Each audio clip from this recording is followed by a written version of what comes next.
Hello, good morning. આપણે દ્વિક ક્રિયા એના બીજા બે ગુણધર્મો એની વાત કરી હતી અને એક બે ઉદાહરણ જે કંઈ હતા એ કર્યા હતા. હવે આજે સ્વાધ્યાય 1.4 એમાં જે દાખલાઓ બાકી મૂક્યા છે, જેમાં બાકીના બે ગુણધર્મો એટલે તટસ્થ ઘટકનું અસ્તિત્વ અને વ્યસ્ત ઘટક એને લગતા જે દાખલાઓ છે એ કરવાના છે. એમાં સૌથી પહેલાં છઠ્ઠો દાખલો, એન પર એક દ્વિક ક્રિયા વ્યાખ્યાયિત કરીને આપી છે.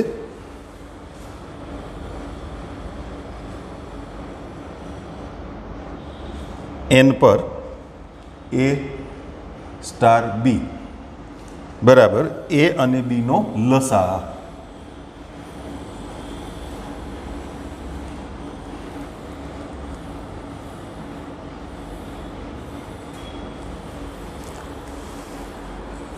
એના જે કેટલાક પ્રશ્નો છે 5 સ્ટાર 7 અને 20 સ્ટાર 16 મેળવો. પહેલો પ્રશ્ન 5 સ્ટાર 7 એટલે 5 અને 7નો લસા. 5 અને 7નો લસા 35. એમાં બીજો પ્રશ્ન છે ભેગો 20 અને 16નો લસા એટલે 20 સ્ટાર 16. 20 અને 16નો લસા કેટલો થશે? 80. આવડે ને લસા તો? બીજો પ્રશ્ન છે સ્ટાર સમક્રમી છે. હા, કારણ કે એ સ્ટાર બી બરાબર એ અને બીનો લસા આ રીતે વ્યાખ્યાયિત કરેલ હોય તો એ અને બીનો લસા કે પછી બી અને એનો લસા એ બે વસ્તુ તો સમાન જ થાય ને.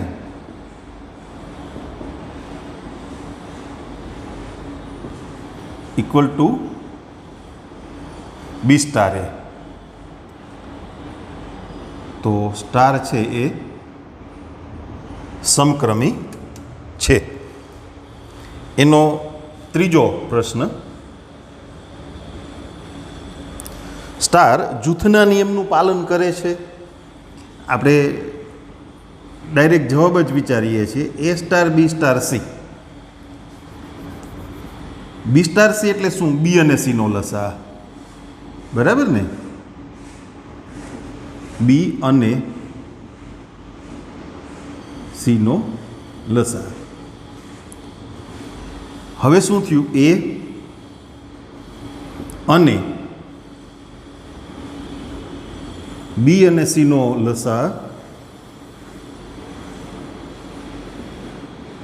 નો લસા. પણ તમે શાંતિથી વિચારો, બે જુદી જુદી સંખ્યાઓ હોય એના લસા લઈને પછી ત્રીજા સાથે લ્યો. હું તમને સમજાવું. આપણી પાસે ધારો કે 3 સંખ્યાઓ છે 2, 3 અને 5. એટલે 2 અને 3નો લસા કેટલો? 6. પછી 6 અને 5નો લસા કેટલો? 30. એને બદલે તમે ડાયરેક્ટ એમ કહો કે 2, 3 અને 5નો લસા તો કેટલો? 30. 3 સંખ્યાઓનો લસા તમે સંખ્યાઓના કોઈ પણ ક્રમમાં વિચારો, કોઈ પણનું જૂથ બનાવો. ઇવન 3 અને 5નો લસા પહેલાં લ્યો તો 15 અને પછી 15 અને 2 એનો લસા તો 30. 2 અને 5નો લસા 10. 10 અને 3નો લસા 30. એટલે આફ્ટર ઓલ આ શું થયું? તો કે એ બી અને સીનો લસા. એટલે આપણે અહીંયા જે વાત કરીએ ને, તમે કોઈ પણ ક્રમમાં ગોઠવો એને કાંઈ ફેર નહીં પડે. તમે એને આમ ગોઠવો. હવે એ અને બીનો લસા એ જે લસા આવે એનો સી સાથે. પેલા એ અને બીનો લસા એ જે જવાબ આવે એનો સી સાથેનો લસા. તો એ શું થયું? એ સ્ટાર બી અને સીનો લસા બરાબર A star B star C. ખરેખર તો અહીંયાથી ડાયરેક્ટ અહીંયા આવી શકાય અને ત્યાંથી ડાયરેક્ટ અહીંયા આવી શકાય. તો સમજાય એટલે આપણે વચ્ચે સ્ટેપ મૂક્યા છે. આપણે સંખ્યાઓ માટે વાત કરીને કે તમે કોઈ પણ ક્રમમાં લસા લ્યો, 3 સંખ્યાઓનો લસા એટલે કોઈ પણ 2નો અને પછી ત્રીજાનો કે 3 સાથે, એનાથી કાંઈ ફેર પડે નહીં. એટલે ટૂંકમાં જૂથના નિયમનું પાલન થાય છે. સ્ટાર દ્વારા જૂથના નિયમનું પાલન થાય છે. બરાબર? ઓકે, એના પછીનો પ્રશ્ન જોઈએ. એનમાં સ્ટાર માટે તટસ્થ ઘટક શોધો. તટસ્થ ઘટકવાળી વાત યાદ કરો. A સ્ટાર E બરાબર E સ્ટાર A બરાબર A થવું જોઈએ. એટલે A અને E નો લસા બરાબર E અને A નો લસા બરાબર શું થવું જોઈએ? A. તો એવી કોઈ સંખ્યા છે? For every A belongs to N. ધારો કે A star E equal to E star A equal to A. A અને E નો લસા, E અને A નો લસા એ આપણે વાત નથી લખતા, કારણ કે આ ક્રિયા છે સમક્રમી છે એટલે બે સરખું જ થવાનું છે. હવે કોઈ પણ પ્રાકૃતિક સંખ્યાનો અન્ય પ્રાકૃતિક સંખ્યા સાથે લસા તમે વિચારો તો એ જ આવે. આ E શું છે? તો કે પ્રાકૃતિક સંખ્યા. સંખ્યા પોતે જ જવાબમાં મળે એવું બને? હા, 1 સાથે બને. E બરાબર 1 લેતા 1 નો કોઈ પણ સંખ્યા સાથેનો લસા બરાબર A. એટલે કે A star 1 equal to 1 star A equal to A. તો સ્ટાર માટે તટસ્થ ઘટક 1 છે. એના પછીનો જે પ્રશ્ન છે એ સમજીએ.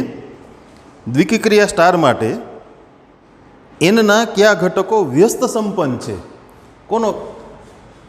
હા, એક વાત કરી લઈએ પછી દાખલો ગણીએ. આની દાખલાની જ વાત કરવાની છે. તટસ્થ ઘટકની જે વાત હોય એ જે સંખ્યાગણ પર તમને દ્વિકીક્રિયા વ્યાખ્યાયિત કરીને આપી હોય એ સંખ્યાગણના પ્રત્યેક સભ્ય માટે વાત કરવાની હોય. પણ વ્યસ્ત ઘટક છે, વ્યસ્ત ઘટક એ બધા માટે મળતો ના હોય. હું તમને વિધેય સાથે કમ્પેર કરીને વાત કરું. તટસ્થ વિધેય જે છે, એકમ વિધેય, એ તો અનન્ય જ છે ને. બરાબર? જો બે વિધેયનું સંયોજન તદેવ વિધેય થાય, તદેવ વિધેય એટલે તટસ્થ ઘટક. અહીં આપણે શું કહીએ છીએ? A સ્ટાર B બરાબર B સ્ટાર A બરાબર E. વિધેયમાં શું કહેતા હતા? FOG બરાબર GOF બરાબર I. પણ કોઈ પણ બે વિધેય F અને G માટે FOG બરાબર I થાય કે GOF બરાબર I થાય એટલે ટૂંકમાં બંને એકબીજાના પ્રતિવિધેય હોય એવું શક્ય ના બને. એમ દ્વિકક્રિયામાં જે ગણ પર દ્વિક્રિયા વ્યાખ્યાયિત છે એના પ્રત્યેક ઘટક માટે વ્યસ્ત ઘટકનું અસ્તિત્વ હોય એવું ના બને. એટલે તમને અહીંયા પ્રશ્ન કર્યો છે, કયા ઘટકો વ્યસ્ત સંપન્ન છે? ધારો કે AB બિલોંગ્સ ટુ N માટે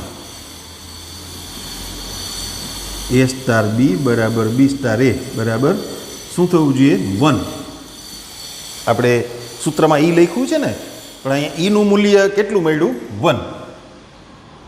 આપણે અહીંયા સ્પષ્ટ કરી દઈએ. ચલો બસ. ઓકે. એટલે A અને B નો લસા, જો ક્રમના નિયમનું પાલન થાય છે એટલે આપણે બે વાત રૂજુ નહીં કરીએ. A અને B નો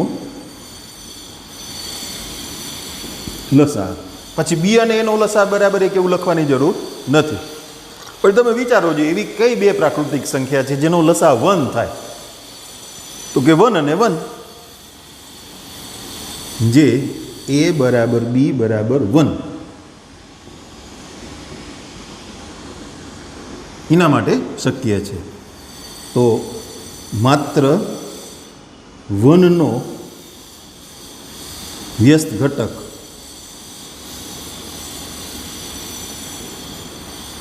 અસ્તિત્વ ધરાવે છે અને તે 1 પોતે જ. બરાબર? ઓકે, પછી 7મો દાખલો છે એ થઈ ગયો તો. બરાબર ને? ખાલી દ્વિક્રિયા છે કે કેમ એ પ્રશ્ન થઈ ગયો છે. 8મા દાખલામાં વળી પાછી તટસ્થ ઘટકની વાત આવે છે. ઓકે, 8મો દાખલો જોઈએ. n પર a સ્ટાર b બરાબર a અને b નો ગુસા દ્વારા વ્યાખ્યાયિત દ્વિક્રિયા. n પર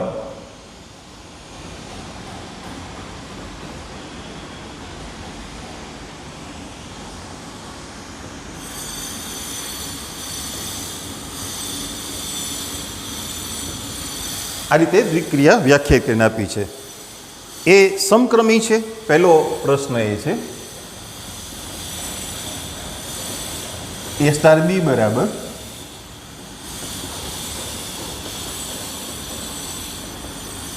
a અને b નો ગુસા. તો b અને a નો ગુસા એ પણ એ જ થાય ને, equal to b star a. લસાની કે ગુસાની વાત હોય ને એટલે ક્રમના નિયમનું હંમેશા પાલન થાય જ. તો આપેલી દ્વિક્રિયા એ સમક્રમી છે. બીજું, શું સ્ટાર જૂથના નિયમનું પાલન કરે છે? ચાલો ગણીએ. a સ્ટાર કાઉન્સમાં b સ્ટાર c. હમણાં આપણે અહીંયા વાત કરી હતી ને કે ઓછા સ્ટેપમાં તમે પૂરું કરી શકો. 3 સંખ્યાનો લસા કે 3 સંખ્યાનો ગુસા એ તમે કોઈ પણ ક્રમમાં ગણો એનાથી કાંઈ ફેર પડતો નથી. એટલે આપણે અહીંયા થોડી શોર્ટકટ કરશું. a b અને c નો ગુસા તો સ્ટાર દ્વારા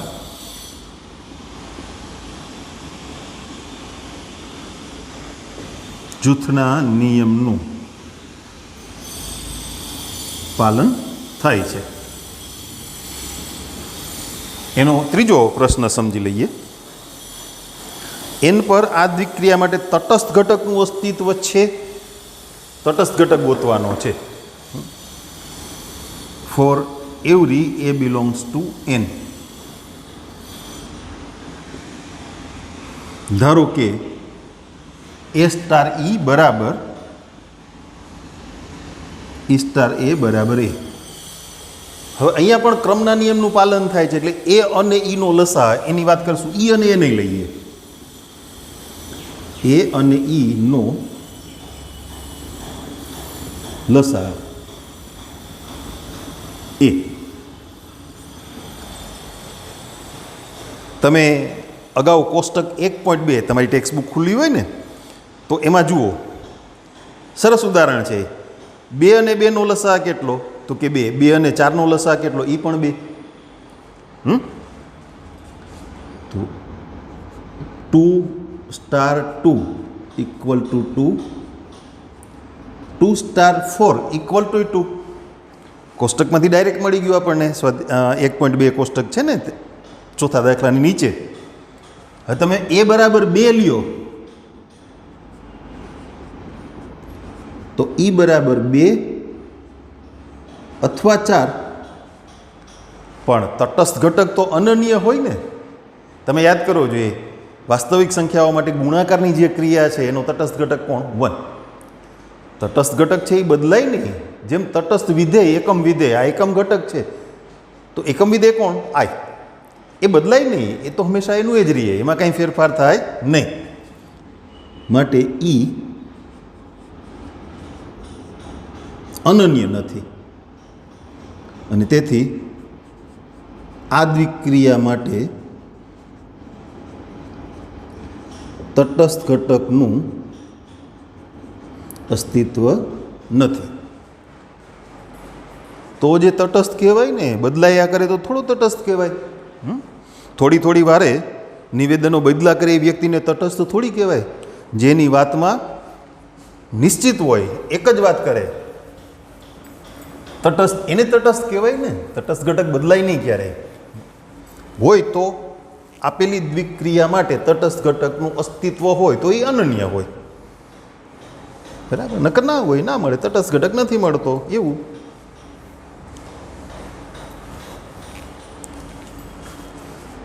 બીજી એક વસ્તુ માર્ક કરી તમે ત્યાં આગળના દાખલાની જેમ આ દ્વિક્રિયા માટે કયા ઘટકો વ્યસ્ત સંપન્ન છે એવો પ્રશ્ન નથી પૂછ્યો.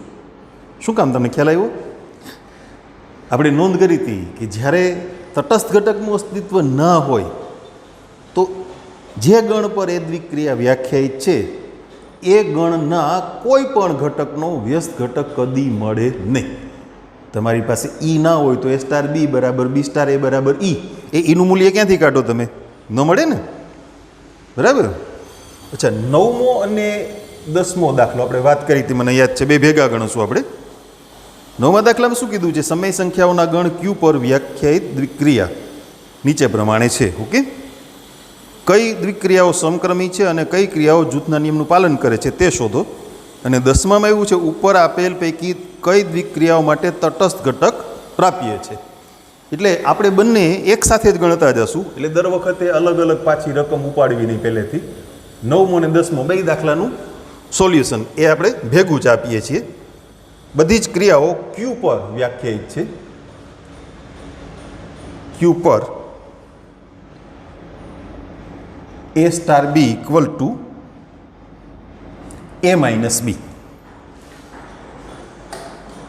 તફાવતની જે ક્રિયા છે ને એ ગમે તે ગણ પર વ્યાખ્યાયિત કરે ને એમાં ક્રમના નિયમનું કદી પાલન થાય જ નહીં, શક્ય જ નથી. એટલે ઉદાહરણ આપવું હોય તો છૂટ, અને વ્યાપક રીતે કહેવું હોય તોય A માઇનસ B અને B માઇનસ A સમાન હોતા નથી. બે રીતે કહી શકો તમે, A equal two 1 B equal to 2 માટે. ક્યારેક ક્યારેક આપણે ઉદાહરણની વાત કરશું એટલે શું તમને બે વાત આવડે. B સ્ટાર A 2 માઇનસ 1 એટલે A star B not equal to B star A. તો આ દ્વિક્રિયા સમક્રમી નથી. પછી જૂથના નિયમનું પાલન થાય છે કે કેમ? તમને શું લાગે છે? જૂથના નિયમનું પાલન થાય? ન થાય. આપણે આવી વાત એક વખત કરી ગયા છીએ. તમે જુઓ ને, વ્યાપક વાત સમજાવું પહેલાં, પછી ઉદાહરણ લખશું. આપણે ઉદાહરણની વાત કરતા જશું. આવું આપણે ગણ્યું છે એક વખત. અહીંયા A સ્ટાર, અહીંયા શું થશે? B minus C. હવે એમાંથી B માઇનસ C બાદ થાય એટલે એ શું થયું? A minus B plus C. પણ A star B star C આ ગણો તો પેલા A સ્ટાર B એટલે A minus B, star C એટલે A minus B minus C. હવે આ બે સમાન તો ના જ થાય. બરાબર ને? વળી પાછી સંખ્યાઓ લઈએ. A equal to 2, B equal to 3, C equal to 4. આ પ્રમાણે લેતા A star B star C equal to 2 star 3 star 4. આ રજૂ કરવું હોય તો છૂટ છે હો, પછી કહી દો બે સમાન નથી એમ.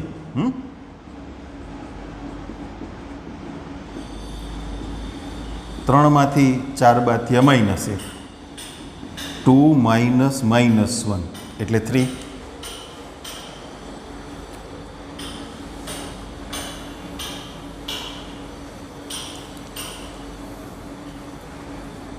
અને A star B star C આ ગણીએ. 2 સ્ટાર 3 સ્ટાર 4. 2 માઇનસ 3 એટલે માઇનસ 1, માઇનસ 1 માઇનસ 4 એટલે શું મળશે? માઇનસ 5. તો A સ્ટાર અચ્છા, આના ઓપ્શનમાં તમને પેલી જે વાત આપણે કરતા હતા ને આપી દઉં. ક્રમના નિયમ માટે આપણે વાત કરી ને કે a minus B is not equal to B minus A, માટે a star B not equal to B star A. ટૂંકું થાય ગણાય ને. આના આટલાના ઓપ્શનમાં અહીં આપી દઉં. ચલો અહીંયા a minus B not equal to B minus A. પ્રત્યેક ક્યુ માટે નહીં થાય હે ને, બે સમાન હોય તો થાય. For every A B belongs to Q a minus B equal to B minus A શક્ય નથી. તો a star B not equal to B star A. આના ઓપ્શનમાં માટે સ્ટાર સમક્રમી નથી. અચ્છા, આના ઓપ્શનમાં પછી તમારી નોટમાં તમને જે સમજાતું હોય એ લખજો. For every A B C belongs to Q A star કૌંસમાં બી સ્ટાર સી બરાબર A star B minus C equal to A minus કૌંસમાં બી માઇનસ સી એટલે A minus B plus C અને A star B star C તો A minus B star C એટલે કે A minus B minus C તો A star કૌંસમાં B star C not equal to A star B star C. બેમાંથી તમારે જે વાત રજૂ કરવી હોય એ કરી શકો. તો સ્ટાર દ્વારા જૂથના નિયમનું પાલન થતું નથી. અને બીજી એક વાત નોંધમાં લખી છે આપણે અગાઉ, જે દ્વિક્રિયા સમક્રમી નથી, ક્રમના નિયમનું પાલન કરતી નથી, ત્યાં તટસ્થ ઘટક મળવાનો જ નથી. કારણ કે તટસ્થ ઘટક માટે એ સ્ટાર ઈ બરાબર ઈ સ્ટાર એ બરાબર એ થવું જોઈએ. હવે એ સ્ટાર ઈ અને ઈ સ્ટાર એ જુદા હોય તો શક્ય જ નથી. એટલે એનો જવાબ આપીએ છીએ સ્ટાર. ચેક જ નહીં કરવાનું, જરૂર જ નથી, સમક્રમી નથી, માટે સ્ટાર માટે તટસ્થ ઘટકનું અસ્તિત્વ નથી. એ 10મા પ્રશ્નનો જવાબ થયો. 10મા પ્રશ્નમાં તમને જે ક્રિયાઓ આપી છે 9મા પ્રશ્નની, એના માટે તટસ્થ ઘટક અસ્તિત્વ ધરાવતો હોય તો મેળવો, એવો પ્રશ્ન છે. એટલે એ સાથે સાથે આપણે જવાબ તૈયાર કરતા જઈએ.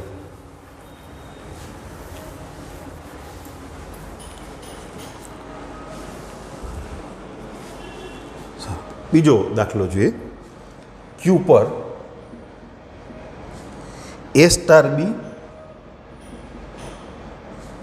Equal to A square plus B square. વળી પાછું ચેક કરીએ. એ સ્ટાર બી એટલે A square plus B square, પણ એ સ્ક્વેર પ્લસ બી સ્ક્વેરને તમે B square plus A square લખો તો મૂલ્યમાં કાંઈ ફેર ના પડે ને. પણ એ અને બીનો ક્રમ બદલી ગયો એટલે એ થઈ ગયું બી સ્ટાર એ. તો સ્ટાર સમક્રમી છે. જૂથના નિયમનું પાલન થાય છે કે નહીં એ ચેક કરવું છે. ABC belongs to Q, AB belongs to Q એ તમે હવે સમજી શકો. આખા દાખલામાં એ બી અને સી ત્રણમાંથી કોઈ પણ ઘટક એ બધા ક્યાં છે? ક્યુમાં. એટલે દર વખતે હું નોંધ નથી કરતો કે એ સ્ટાર કાઉન્સમાં બી સ્ટાર સી. બી સ્ટાર સી એટલે બીનો વર્ગ પ્લસ સીનો વર્ગ, પહેલી સંખ્યાનો વર્ગ પ્લસ બીજી સંખ્યાનો વર્ગ. એટલે અહીંયા શું થશે? એ square plus B square plus C square નો સ્ક્વેર. અચ્છા, તમે એ સ્ટાર બી સ્ટાર સી ગણો એટલે પહેલાં એ સ્ટાર બી ગણીએ તો એ થશે એ સ્ક્વેર પ્લસ બી સ્ક્વેર. હવે એ સ્ક્વેર પ્લસ બી સ્ક્વેરનો સ્ક્વેર, પહેલી સંખ્યાનો વર્ગ પ્લસ બીજી સંખ્યાનો વર્ગ. પણ તમે જોઈ શકો છો એ બે સમાન ના થાય, કારણ કે આમાં એની 4 ઘાતવાળું પદ અને બીની 4 ઘાતવાળું પદ આવશે. આમાં બી અને સીની 4 ઘાતવાળું પદ આવશે. એની આમાં 2 ઘાત છે, આમાં સીની 2 ઘાત છે. એટલે એ સ્ટાર કાઉન્સમાં B star C not equal to. અચ્છા, ત્યાં આવું ઉદાહરણ લઈને રજૂઆત કરવી હોય તોય છૂટ. એ બરાબર 2, બી બરાબર 3, સી બરાબર 4 અથવા 1, 2, 3. તો સ્ટાર દ્વારા જૂથના નિયમનું પાલન થતું નથી. હવે વાત કરવાની છે આ દ્વિક્રિયા માટે તટસ્થ ઘટકનું અસ્તિત્વ. દ્વિક્રિયા સમક્રમી નથી તો તટસ્થ ઘટકનું અસ્તિત્વ નથી, પણ સમક્રમી છે તો તટસ્થ ઘટકનું અસ્તિત્વ છે એવી કોઈ ખાતરી નથી. હો, ભૂલ ના થઈ, જોજો, કન્ફ્યુઝન ના આવે. જો ક્રમના નિયમનું પાલન ન થાય તો તટસ્થ ઘટક નહીં મળે, એ પાકું છે. પણ ક્રમના નિયમનું પાલન થાય તો તટસ્થ ઘટક મળશે જ એવી ખાતરી નથી. મળે ખરો, ના એ મળે, બે વાત છે. ખાસ ધ્યાન રાખજો. ફરીથી રિપીટ કરું છું, સ્ટાર સમક્રમી નથી તો સ્ટાર માટે તટસ્થ ઘટકનું અસ્તિત્વ નથી. પણ સ્ટાર સમક્રમી છે તો તટસ્થ ઘટક હોય ખરો, ના પણ હોય. ઓલો લસાવાળો દાખલો જુઓ જોઈએ ને, બધા ઘટકો માટે તટસ્થ ઘટક નહોતો મળતો, માત્ર એક માટે મળતો હતો. અને ગુસામાં ના મળ્યો, ક્રમના નિયમનું પાલન થતું હતું ને, તોય તટસ્થ ઘટક ના મળ્યો. એટલે સમક્રમી નથી તો તટસ્થ ઘટકનું અસ્તિત્વ નથી, સમક્રમી છે તો ગેરંટી નથી. જોઈએ, ચાલો શું કરવાનું છે આપણે. એ સ્ટાર ઈ બરાબર ઈ સ્ટાર એ બરાબર એ, આવું લઈ આવવાનું છે ને, તો એને તટસ્થ કહેવાય ને. એટલે અહીંયા A square plus E square equal to E square plus A square equal to A. તમને લાગે છે આવું શક્ય બને? ના બને. જે કોઈ પણ એ ઈ બિલોંગ્સ ટુ ક્યુ માટે શક્ય નથી. ના, 0 માટે થશે, એટલે આપણે અહીંયા લખી નાખીએ પ્રત્યેક. તો સ્ટાર માટે તટસ્થ ઘટકનું અસ્તિત્વ નથી.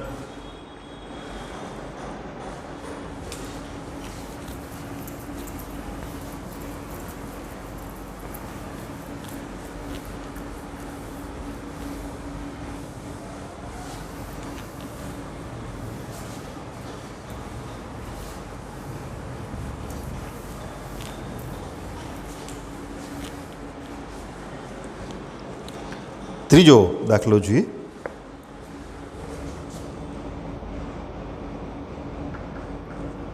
ક્યુ પર A star B equal to A plus A B, આ રીતે દ્વિક્રિયા વ્યાખ્યાયિત કરીને આપી છે.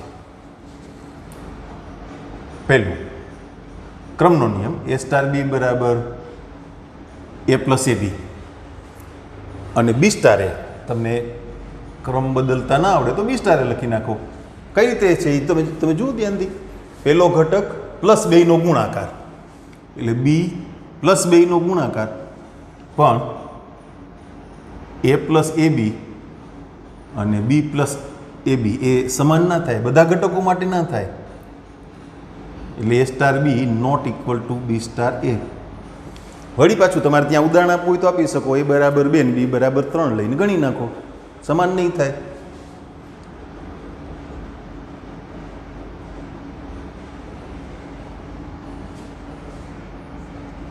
હવે જૂથનો નિયમ એ સ્ટાર કાઉન્સમાં બી સ્ટાર સી.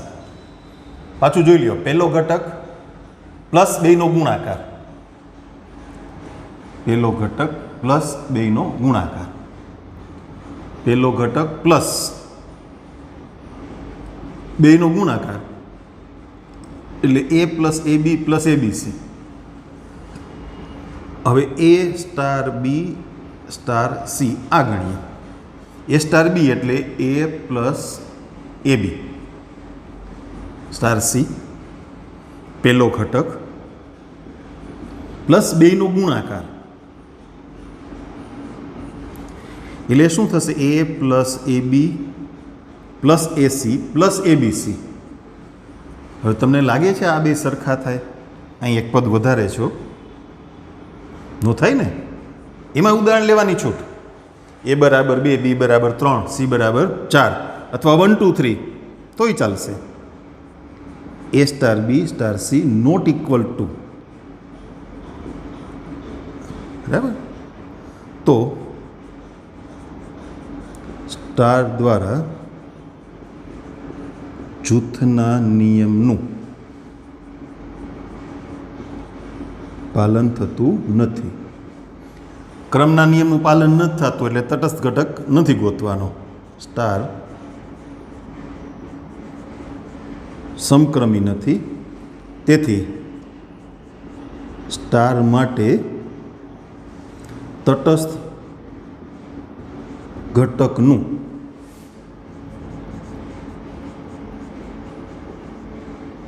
અસ્તિત્વ નથી.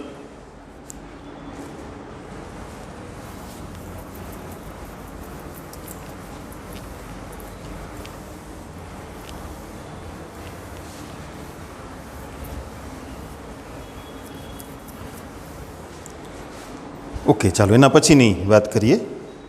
ચોથો દાખલો.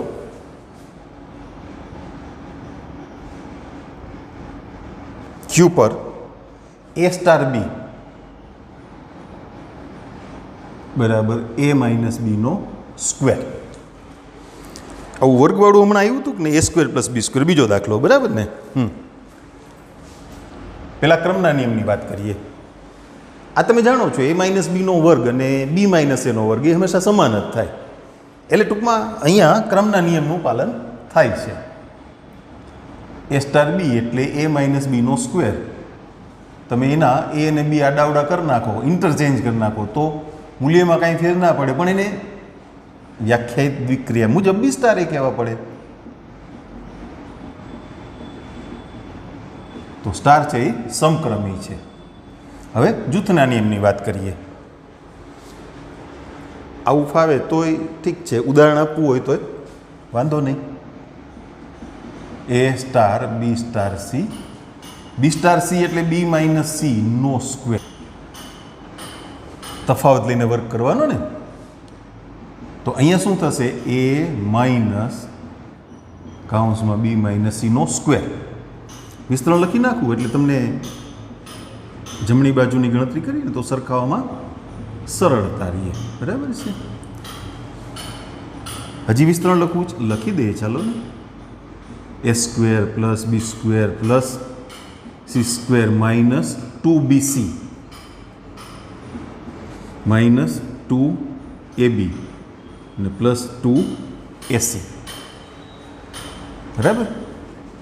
ઓકે, હવે A star B star C આને ગણીએ. શું થશે? એ માઇનસ બીનો સ્ક્વેર સ્ટાર સી એટલે એ માઇનસ બીનો સ્ક્વેર માઇનસ સી તફાવત લઈને વર્ગ. એ માઇનસ બીની 4 ઘાત, સોરી અહીંયા વર્ગ હતો, મારી ભૂલ થઈ ગઈ, એટલે અહીંયા 4 ઘાત. તો ઓલું વિસ્તરણ જવા દો, નથી કરવું. 4 ઘાતનું વિસ્તરણ કરવામાં થોડો સમય બગાડે, ન બગાડે, રાખી દો.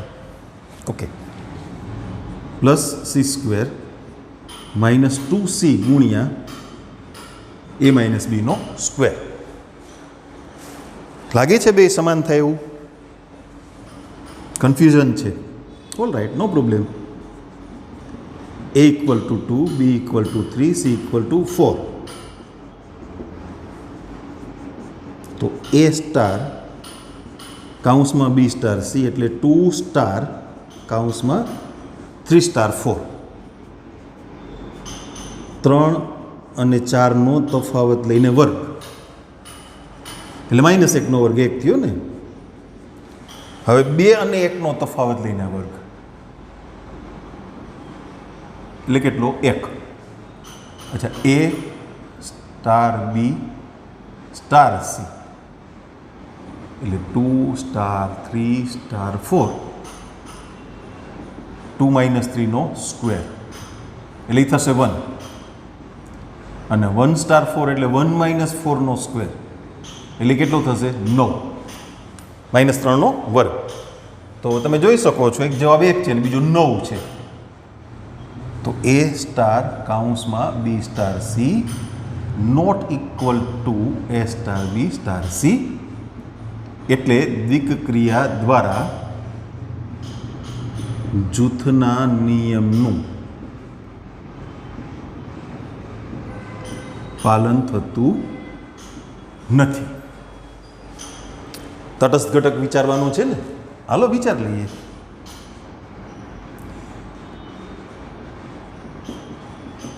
ધારો કે A E belongs to Q માટે A સ્ટાર E બરાબર E સ્ટાર A બરાબર A.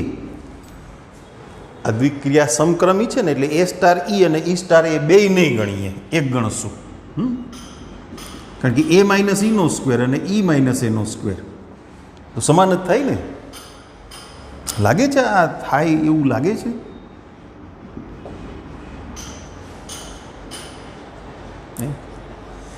પહેલી વાત તો એ કે આ વર્ગમૂળ કાઢો તો એ છે એ ક્યુનો ઘટક છે ને, તો એમાં તો ઋણ સભ્યો હોય ને, તો ઋણ સભ્ય હોય ત્યારે શક્ય જ નહીં બને. બરાબર ને? એ <0 માટે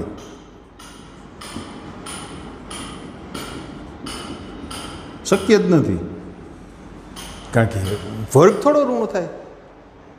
ડાબી બાજુ 2 ઘાત છે એટલે એ તો અનઋણ થઈ ગયા. જમણી બાજુ એ છે એ બિલોંગ્સ ટુ ક્યુ છે ને, ક્યુમાં તો ઋણ સંખ્યાઓ આવે ને, ઋણ સમય સંખ્યાઓ, તો એ શક્ય જ નથી. તો સ્ટાર માટે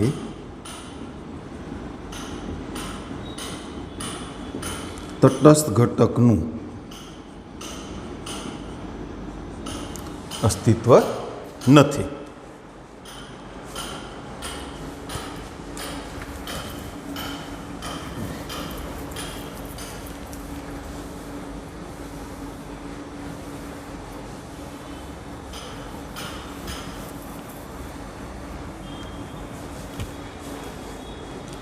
ઓકે, ચાલો હવે 5મો દાખલો લઈએ.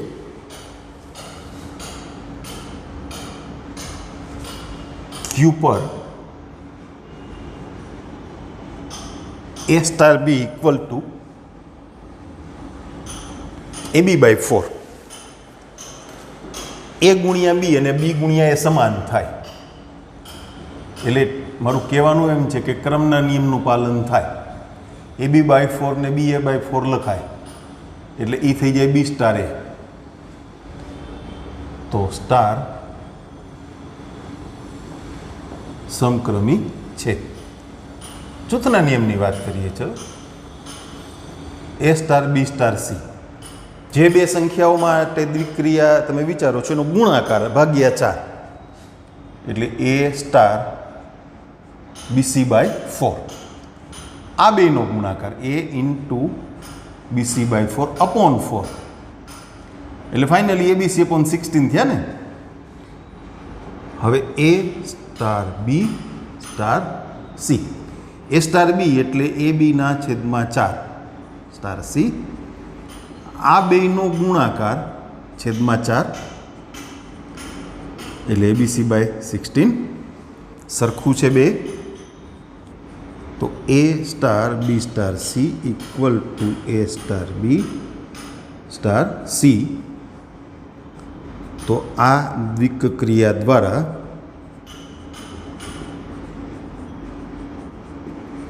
જૂથના નિયમનું પાલન થાય છે. ક્રમના નિયમનું પાલન થાય છે એટલે આપણે તટસ્થ ઘટકની શોધ તો કરવી પડશે. જો ક્રમના નિયમનું પાલન ન થતું હોત તો કાંઈ કરવાનું રહેતું જ નથી. એટલે તટસ્થ ઘટક આપણે શોધીએ, મળી જાય તો ઠીક છે, ના મળે તો બહુ દુઃખી ના થતા. ના એ હોય એવું થોડું જ બધામાં તટસ્થ ઘટક હોય જ. બરાબર. એ ઈ બિલોંગ્સ ટુ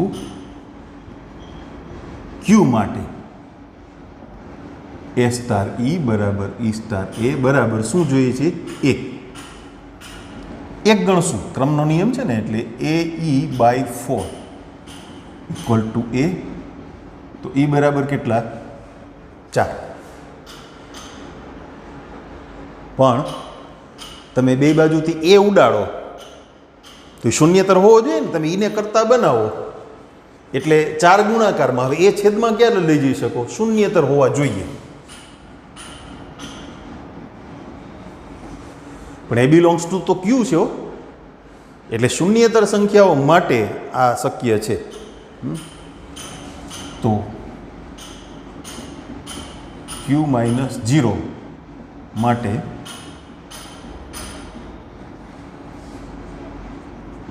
તટસ્થ ઘટક 4 છે, નહીતર નથી.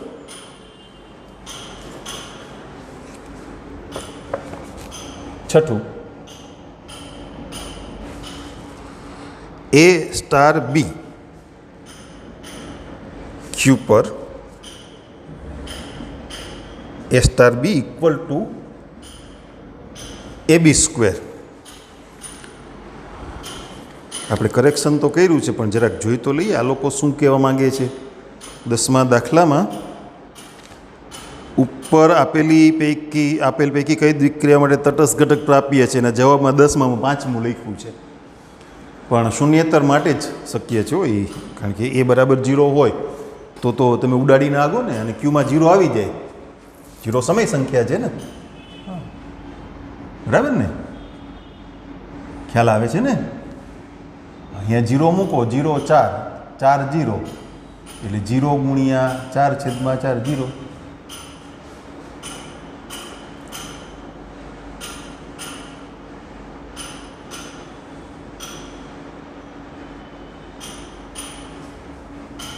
રેડી?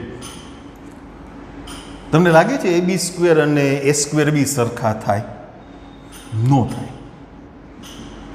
એ સ્ટાર બી બરાબર એ બી સ્ક્વેર અને બી સ્ટાર એ બરાબર શું થાય? પેલો ઘટક એમને એમ રાખવાનો, બીજા ઘટકનો વર્ગ કરવાનો. તો A star B not equal to B star એ.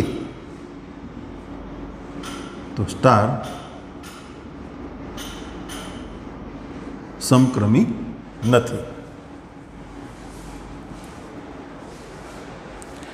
આનો વિકલ્પ તો આપણે આપી દઈએ એટલે પાછું કન્ફ્યુઝન ના થાય.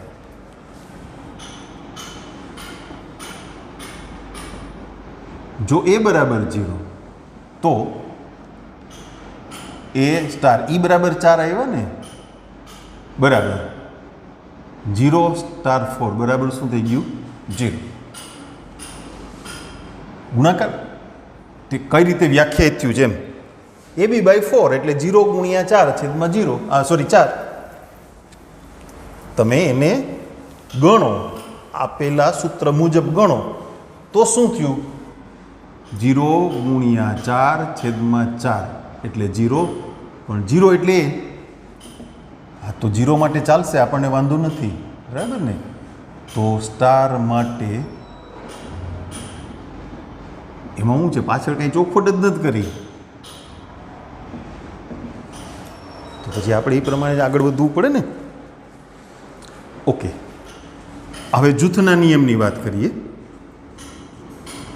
એ સ્ટાર બી સ્ટાર સી. બી સ્ટાર સી એટલે શું? બીસી સ્ક્વેર, પહેલી સંખ્યા ગુણ્યા બીજી સંખ્યાનો વર્ગ, એટલે એ ગુણ્યા બીસી સ્ક્વેરનો સ્ક્વેર, એટલે એ થાય એ બી સ્ક્વેર સીની 4 ઘાત. હવે જો તમે એ સ્ટાર બી સ્ટાર સી આ ગણો તો પહેલી સંખ્યા ગુણ્યા બીજી સંખ્યાનો વર્ગ એટલે એ બી સ્ક્વેર સ્ટાર સી, પહેલી સંખ્યા ગુણ્યા બીજી સંખ્યાનો વર્ગ, એટલે એ શું થયું? એ બી સ્ક્વેર સી સ્ક્વેર. પેલું એ બી સ્ક્વેર સીની 4 ઘાત છે, એટલે એ સમાન નથી. A star B star C not equal to A star B star C. તો સ્ટાર દ્વારા જૂથના નિયમનું પાલન થતું નથી. અને છેલ્લે સ્ટાર છે એ સમક્રમી નથી. તો સ્ટાર માટે તટસ્થ ઘટકનું અસ્તિત્વ નથી.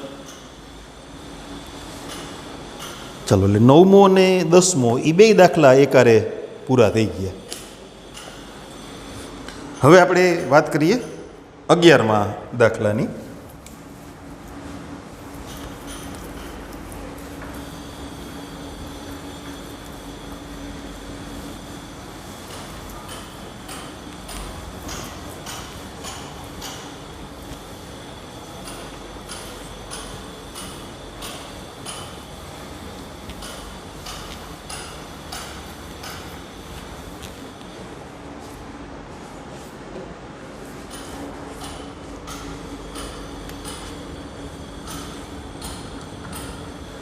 ધારો કે એ બરાબર n ક્રોસ n પર, અને એ એટલે એ વ્યાખ્યાયિત કર્યું n ક્રોસ n, અને એ પર ગણ એ પર વિક્રિયા વ્યાખ્યાયિત કરી છે. એ ક્રમિક જોડ એ બી સ્ટાર ક્રમિક જોડ સી ડી બરાબર A plus C B plus D. સાબિત કરો કે સ્ટાર સમક્રમી છે, જૂથના નિયમનું પાલન કરે છે, એકમ ઘટક એટલે તટસ્થ ઘટક હોય તો તે શોધો. એ બરાબર n ક્રોસ n પર A B star C D બરાબર A plus C B plus D. એટલે ક્રમયુક્ત જોડના પહેલા ઘટકનો સરવાળો અને બીજા ઘટકનો સરવાળોથી બનતી ક્રમયુક્ત જોડ એ તમારો જવાબ છે. પહેલા ક્રમનો નિયમ A B star C D એટલે A plus C B plus D. ક્રમના નિયમનું પાલન થાય છે કે નહીં ચેક કરવું, એટલે હું ક્રમ ઉલટાવવાનો ને, એટલે સી અને ડીને આગળ લેવા. સરવાળાની ક્રિયામાં ક્રમના નિયમનું પાલન થાય છે એ તમે જાણો છો, એટલે આ સભ્યોને સી પ્લસ એ ડી પ્લસ બી લખાય. પણ તો જે રીતે વ્યાખ્યાયિત કરીને આપ્યું છે ને આપણને, એ પ્રમાણે એ ક્રમયુક્ત જોડ સી ડી સ્ટાર ક્રમયુક્ત જોડ એ બી આ પ્રમાણે થઈ ગયું. એટલે સ્ટાર છે એ સમક્રમી છે. જૂથના નિયમનું પાલન થાય છે એવું સાબિત કરવાનું છે, એટલે ઉદાહરણ નહીં ચાલે. નિયમ વ્યાપક રીતે જળવાતો હોય ત્યારે ઉદાહરણથી વાત કરી શકાય નહીં. એટલે આપણે A B star C D star E F આવી શરૂઆત કરશું. આપણે ડાબી બાજુ મોટા ભાગે પહેલાં ગણીએ છીએ, આ જમણી બાજુ થઈ ગઈ. એટલે ગણી શકાય એવું નથી, પણ તમને મગજમાં એક ક્રમ ગોઠવાઈ ગયો હોય ને, એટલે આપણે એ રીતે ચાલીએ આમ. બરાબર. સરવાળો બંને જોડના પહેલા ઘટકને ઉમેરવાના, એટલે સી પ્લસ ઈ અને ડી પ્લસ એફ. બરાબર થઈ ગયું. ઓકે, વળી પાછી ક્રિયા, એટલે A plus કાઉન્સમાં C plus E B plus કાઉન્સ ના કરવું હોય તો ચાલે હો, એવું જરૂર નથી, પણ તમને ક્રમનો નિયમ ગોઠવીને સમજાવવો છે એટલે મેં કાઉન્સ કર્યો છે. મારે તમને એ જ કહેવું છે કે સરવાળો, તમે કોઈ સરવાળાની ક્રિયામાં પાછું જૂથના નિયમનું પાલન થાય છે ને, એટલે તમે એને A plus C plus E અને B plus D plus F આમ લખી શકો. એટલે એ થયું A plus C comma B plus D star E F. પણ આ શું થયું? AB star CD star EF. તો સ્ટાર દ્વારા જૂથના નિયમનું પાલન થાય છે.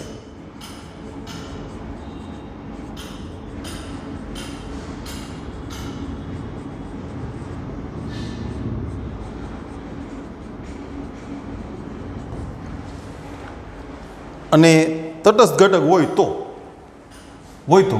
ગોતીએ હાલો. AB સ્ટાર આપણે અત્યાર સુધી શું લખતા હતા? A સ્ટાર E બરાબર E સ્ટાર A બરાબર A, પણ અહીંયા ક્રમયુક્ત જોડ છે એટલે ખાલી એક ઘટક ના ચાલે. એટલે આપણે અહીંયા શું લખશું? EF બરાબર EF સ્ટાર AB, ને જવાબ શું મળવો જોઈએ? AB. ફરીથી જોઈ લ્યો, અત્યાર સુધી એક ઘટક હતા એટલે A સ્ટાર E બરાબર E સ્ટાર A બરાબર A, પણ ક્રમના નિયમનું પાલન થાય છે એટલે બે ગણવાની જરૂર નથી. તમને જે વ્યાપક વાત છે ને એની સાથે સમજાવવા માટે મેં આખું લખ્યું છે. ચલો, A plus E B plus F equal to AB. સરખાવો તો A plus E equal to A, B plus F equal to B. તો E અને F એ બંને કેવા આવ્યા? 0. પણ એ એનમાં ક્યાં છે? બધા એનના ઘટકો હતા ને. તો સ્ટાર માટે તટસ્થ ઘટકનું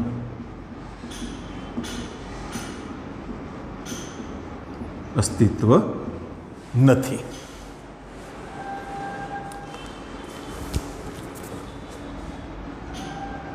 બારમો દાખલો જોઈએ. નીચેના વિધાનો સત્ય છે કે અસત્ય જણાવો. તમારા જવાબની યથાર્થતા ચકાસો. ગણ n પરની કોઈ પણ દ્વિક્રિયા સ્ટાર માટે n પર A સ્ટાર A બરાબર A, પાછું હજી ચોખવટ કરી, for every A belongs to n. થતા છે કોઈ દી બધી જે પ્રાકૃતિક સંખ્યાઓ છે બધા જ ઘટકો એનના નો થાય ને. તમે સરવાળાની ક્રિયા લ્યો, સ્ટાર તરીકે સરવાળાની ક્રિયા લ્યો, 1 સ્ટાર 1 એટલે 1 પ્લસ 1 2 થયા. ગુણાકારમાં 1 ઇન્ટુ 1 1 થાય, પણ 2 ઇન્ટુ 2 હોય તો 2 ના થાય. ભાગાકાર અને બાદબાકી તો વિચારવાની જ નહીં. શું કામે? એ દ્વિક્રિયા જ નથી. n પર એ દ્વિક્રિયા જ નથી, કારણ કે A માઇનસ B અને B minus A એનમાં A minus B કે B માઇનસ એનમાં આવે ના, ગેરંટી નથી. A અપોન B કે B અપોન એનમાં આવે નો. એટલે n પર માત્ર બે જ દ્વિક્રિયાઓ વિચારી શકાય છે, એક સરવાળાની અને બીજા ગુણાકારની.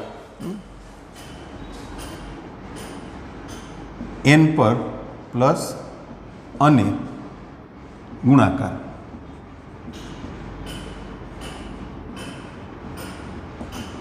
દ્વિક્રિયાઓ છે એટલે A પ્લસ A બરાબર A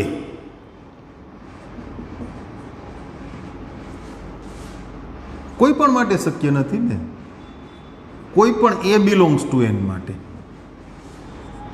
શક્ય નથી. A into A equal to A એ 1 માટે શક્ય છે. તો પ્રત્યેક A બિલોંગ્સ ટુ n માટે શક્ય નથી. તો સ્ટાર એ n પરની દ્વિક્રિયા નથી.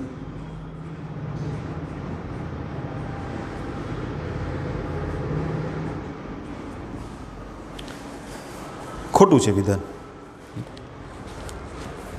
પછી એમાં સેકન્ડ, સ્ટાર n પર સમક્રમિત દ્વિક્રિયા હોય, n પર સ્ટાર સમક્રમી છે, આપ્યું છે, હોય તો એટલે આપ્યું છે. A star B star C બરાબર C star B star A. આવું થાય? ક્વેશ્ચન છે. સાચું કે ખોટું જોઈ લઈએ હાલો ને. સમક્રમી એટલે ક્રમના નિયમનું પાલન થાય. એટલે આનો ક્રમ તમે ઉલટાવીને પહેલાં તો બી સ્ટાર સી સ્ટાર એ આપણે એને પાછળ નાખી દીધા, જમણી બાજુ એ પાછળ છે ને, એટલે વળી પાછું સમક્રમી છે એટલે આને શું લખાય? સી સ્ટાર બી. તો વિધાન ખરું છે અને અહીંયા વિધાન ખોટું છે, મિથ્યા છે, મિથ્યા.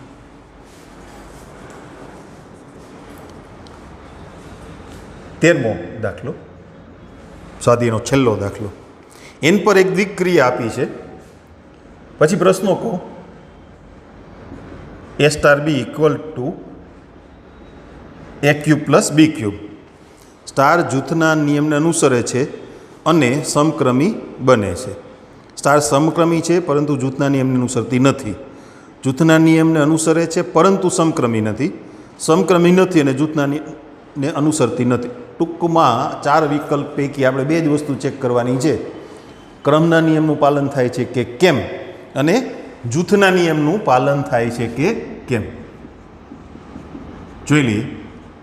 જુઓ, એ ક્યુબ પ્લસ બી ક્યુબ છે એને તમે બી ક્યુબ પ્લસ એ ક્યુબ લખી શકો ઇઝીલી, બી સ્ટાર એ. તો સ્ટાર છે એ સમક્રમી છે. હવે જૂથના નિયમની વાત ચેક કરીએ.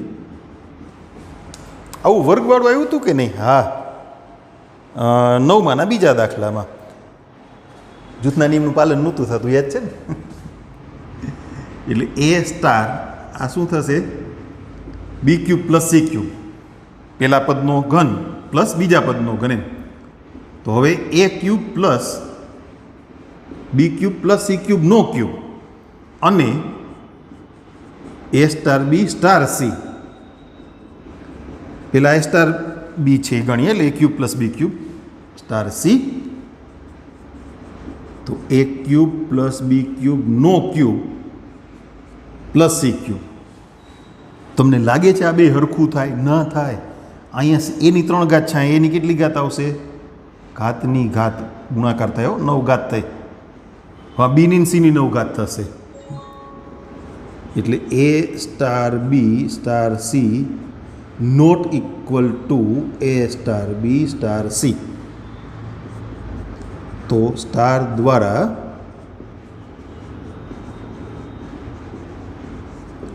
જૂથના નિયમનું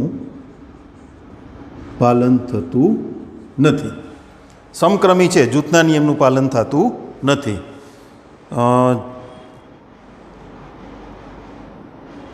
જૂથના નિયમને અનુસરતી નથી અને સમક્રમી છે. બી વિકલ્પ થયો છોકરાઓ. Answer B. એટલે આ સાથે આપણી આ ચર્ચા અહીંયા પૂરી થઈ. હવે પ્રકીર્ણની વાત કરવાની છે, એ આપણે આવતા લેક્ચરમાં એની ચર્ચા કરશું. ઓકે.